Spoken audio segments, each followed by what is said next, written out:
अस्सलाम वालेकुम, मेरा नाम नूरवली है और इस वीडियो में हम बात करेंगे कि हम पेमेंट कैसे डिपॉजिट करेंगे। How to deposit payments in QuickBooks. हमने इसमें जो बैंक क्रिएट किया है वो है नेशनल बैंक ऑफ पाकिस्तान, और जिसमें इस वक्त हमारे पास जो अमाउंट है, जो बैलेंस है, वो $9,229.40 है, या रुपये से जो भी करेंसी आप सेलेक्ट करेंगे। तो इस हवाले से हम बात करेंगे। आपने होम पे आना है, इसको आप मैक्सिमाइज करेंगे। यहाँ हमारे पास ऑप्शन है रिकॉर्ड डिपॉजिट।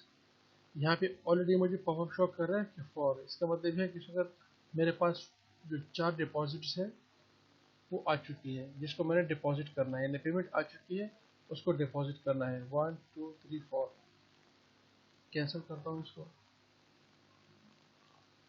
ये है मेरे पास नेशनल बैंक ऑफ पाकिस्तान के अकाउंट। डबल क्लिक करता हूँ इसको। इस वक्त जो इसमें बैलेंस है मेरे पास वो है 9,229.40 रुपये। ये इसमें इस वक्त मेरे पास मौजूद है, जो यहाँ पे मैंने नोट की है, क्योंकि इसको हम दिखाएंगे जब इसमें हम डिपॉजिट करेंगे, फिर देखते हैं कि इसमें जो बैलेंस है वो इंक्रीज होता है या नहीं होता है, यानी इसका इफेक्ट पड़ता है और इस बैंक के ऊपर या नहीं पड़ता। इसको मैं ऐसे क्लोज करता हूँ। रिकॉर्ड डिपॉजिट्स में जाएंगे। अब हमारे पास पेमेंट्स आ गई। जो पेमेंट्स है बेसिकली ये हमने रिसीव की है। अब इनमें से सारी जो पेमेंट्स है वो मैं सेलेक्ट कर सकता हूँ कि सारी पेमेंट हमारे पास बैंक में डिपॉजिट हो गई है जो रिसीव हुई थी हमारे पास। या इसमें आप ये भी कर सकते हैं, जैसे हमारे पास कमरान की दो पेमेंट आई है HBL की, एक ये तीसरी भी इसकी आई है, तो तीनों हमने क्लियर कर दी, बैंक में डिपॉजिट करके बैंक में ट्रांसफ़र हो चुके हैं। या जीशान की, इसमें बेसिकली ये होता है कि बाज़ दफ़ा कस्टमर आपको पोस्ट डेटेड चेक भी देता है, यानी आज अगर 5 तारीख है तो कस्टमर आपको 30 तारीख का चेक दे सकता है कि इसको आप 30 तारीख को, 30 तारीख के बाद ये इसको आप डिपॉजिट कर सकती है, उससे पहले आप नहीं कर सकते। तो जब इस तरह का कोई भी चेक आपके पास रिसीव होता है तो आप पेमेंट रिसीव कर लेते हैं कि पेमेंट तो आपने रिसीव कर लिया, लेकिन जब तक वो आपकी बैंक अकाउंट में डिपॉजिट होकर फंड आपके पास ट्रांसफ़र नहीं होते, तब तक आप पेमेंट डिपॉजिट मतलब पेमेंट रिसीव नहीं कर सकते, डिपॉजिट में नहीं डाल सकते उसको। क्या पता उसका चेक बाउंस हो जाए। तो ज़रूरी बात है, पेमेंट तो आपने रिसीव कर दी, सिस्टम में तो शो कर दी, लेकिन डिपॉजिट में आपने शो नहीं करना। बाज़ दफ़ा ये इशू हो सकता है बेसिकली। या पोस्ट डेटेड जो चेक होते हैं उसमें ये मसले हो जाते हैं। तो जब तक पेमेंट वेरीफाइड नहीं होती बैंक से, तब तक आप डिपॉजिट नहीं करेंगे। जब बैंक से आपकी पेमेंट वेरीफाई हो गई कि आपने जो चारों चेक है, चारों पेमेंट है, ये आपके बैंक में ट्रांसफ़र हो गई या इन कैश इन हैंड में आपके पास आ गए, तो फिर आप इसकी डिपॉजिट डाल सकते हैं। जब तक आपके पास इस तरीके से वेरीफाई नहीं होंगे, आपने डिपॉजिट नहीं डालने। मैं पहले जो मेरे पास 5,000 रुपये का चेक है इसकी डिपॉजिट करता हूँ। मैं इस पर चेक लगा दूंगा। मेरे पास पेमेंट सब टोटल 5,000 रुपये की आ गई। यहाँ पे मुझे लिखा है कि one of four payments selected for deposit. इसको मैं ओके करता हूँ। यहाँ पे मेरे पास बैंक मेंशन है deposit to national bank of Pakistan NBP। कोई और बैंक भी हो तो उसको आप ऐड न्यू से क्रिएट कर सकते हैं। मैं फिलहाल इसी को ही करता हूँ। डेट भी आ गई मेरे पास, मेमो डिपॉजिट। जो फ्रॉम अकाउंट है, हमारे पास हमने एक अकाउंट ऑलरेडी बना हुआ अकाउंट था अनडिपॉजिटेड फंड। हमारे जितने भी पेमेंट्स हम रिसीव करते हैं वो अनडिपॉजिटेड फंड में जाते हैं। फिर जब वो वेरीफाई हो जाते हैं तो फिर वो अनडिपॉजिटेड फंड से ट्रांसफ़र होकर आपकी जो बैंक है उसमें चले जाते हैं। चेक नंबर भी आ गया। पेमेंट मेथड अगर आप कोई चूज़ करना चाहें कर सकते हैं। कैश बैक गोज टू, ये आपके पास ऑप्शन है। कैश बैक मेमो और कैश बैक अमाउंट, दोबारा अगर आप इसको गोज बैक दोबारा वापस करना चाह रहे हैं, लेकिन चूँकि इसमें हम पेमेंट डिपॉजिट करना चाह रहे हैं तो इसको मैं ऐसे करता हूँ सेव एंड क्लोज।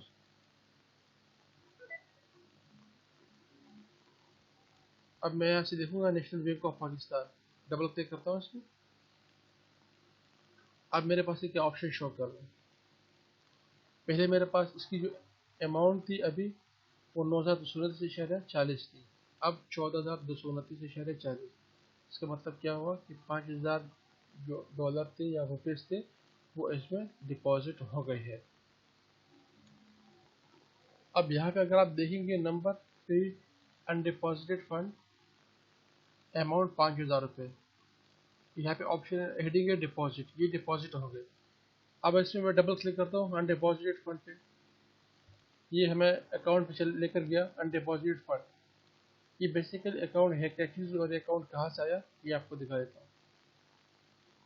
हम एडिट पे गए थे, प्रेफरेंसेस, यहाँ से पेमेंट्स, कंपनी प्रेफरेंसेस, हमने यहाँ पे चेक लगाया था कि use undeposited funds as a default deposit to account, यानी हमने ये कहा है सिस्टम को कि हमारे पास जितनी भी पेमेंट्स आती है वो इस अनडिपॉजिटेड फंड में चली जाएगी जब तक उसको हम डिपॉजिट नहीं करेंगे, यानी जब तक वो वेरीफाई नहीं होगी वो इसी अकाउंट में ही रहेगी। तो जो भी अमाउंट हमारे पास रिसीव होगी पेमेंट कस्टमर से, वो पहले अनडिपॉजिटेड फंड में जाएगी और फिर वो जब बैंक क्लियर करेगी कि हाँ ये पेमेंट अब आपके अकाउंट में ट्रांसफ़र कर दी गई है, तो फिर उसको आप अपने बैंक अकाउंट में ट्रांसफ़र कर सकते हैं।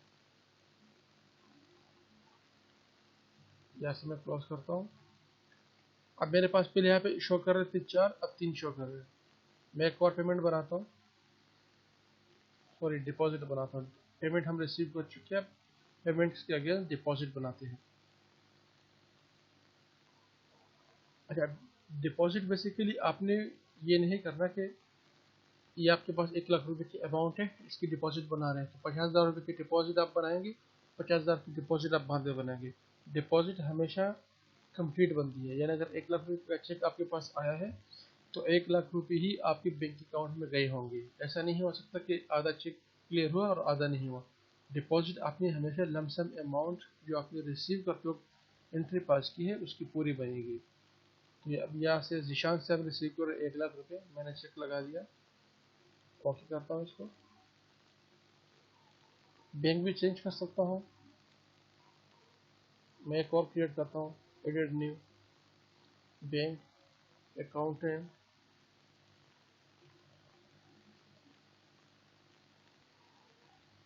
HBL, इसके एक नंबर भी होना चाहिए मेरे पास। फर्स्ट इसको मैं कैसे करता हूँ, मैं इसका नंबर देख लेता हूँ, NBP का नंबर मेरे पास क्या आ रहा है। अब यहाँ से मैं एक नया बैंक अकाउंट क्रिएट करता हूँ, edit new bank, HBL happy bank limited, number मैं देता हूँ 10,000